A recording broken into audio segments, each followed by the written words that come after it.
हर हर महादेव, जय महाकाल। आज हम 12 ज्योतिर्लिंगों में से चौथे ज्योतिर्लिंग, जिसे जग प्रसिद्ध ओमकारेश्वर के नाम से माना जाता है कि यह सनातन धर्म के अनुसार एक तीर्थ स्थल है, जहां पर भगवान शिव के चौथे ज्योतिर्लिंग यानी ओमकारेश्वर को विराजमान माना जाता है।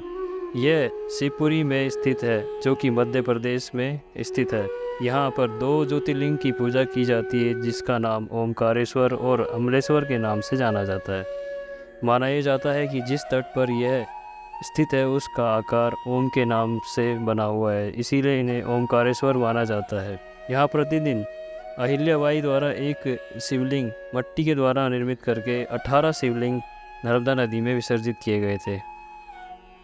और इसकी पौराणिक कथा शिव पुराण के अनुसार यह इस प्रकार है।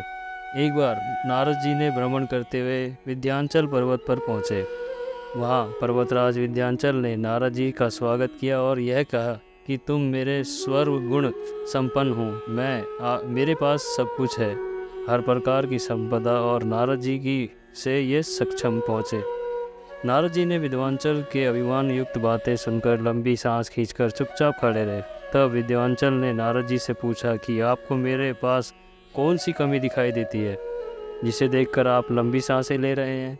तब नारद जी ने कहा, तुम्हारे पास सब कुछ है, किंतु तुम सुमेरु पर्वत के नीचे ही हो, ऊंचे नहीं हो। सुमेरु पर्वत से ऊंचे नहीं मानते हुए उन्हें यह आश्चर्य हुआ। उस पर्वत का भाग देवताओं के लोकों तक पहुंचा हुआ था, तुम्हारा शिखर का भाग वहां तक नहीं है। और ऐसा कहकर नारद जी वहां से चले गए। लेकिन वहां खड़े विंध्याचल ने बहुत दुख हुआ और उन्होंने मन ही मन में शोक करना चालू किया। उनसे शिव भगवान की आराधना करने का निश्चय किया। जहाँ पर साक्षात ओंकार विद्यमान है, वहाँ पर उन्होंने शिवलिंग की स्थापना की और लगातार प्रसन्न मन से 6 महीने तक पूजा की। इस प्रकार शिव भगवान से प्रसन्न हुए और वहाँ प्रकट होकर उन्हें विद्वान से कहा कि मैं तुमसे बहुत प्रसन्न हूँ, तुम कोई भी वर मांगो मैं तुम्हें दूंगा। तब विद्वान ने यानी कि विंध्याचल ने उनसे सचमुच में मुझे प्रसन्न है तो आप मुझे बुद्धि प्रदान करें और अपने कार्य को सिद्ध करने वाला बनाएं।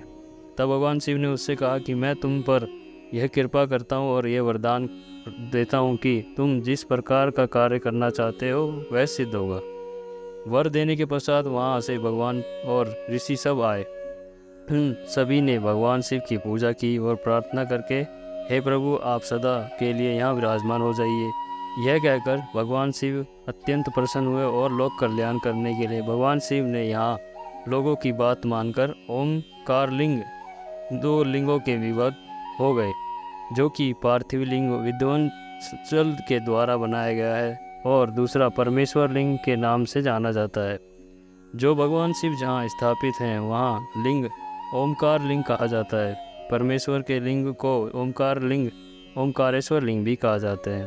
तभी से यह दोनों शिवलिंग को जग प्रसिद्ध माना जाता है।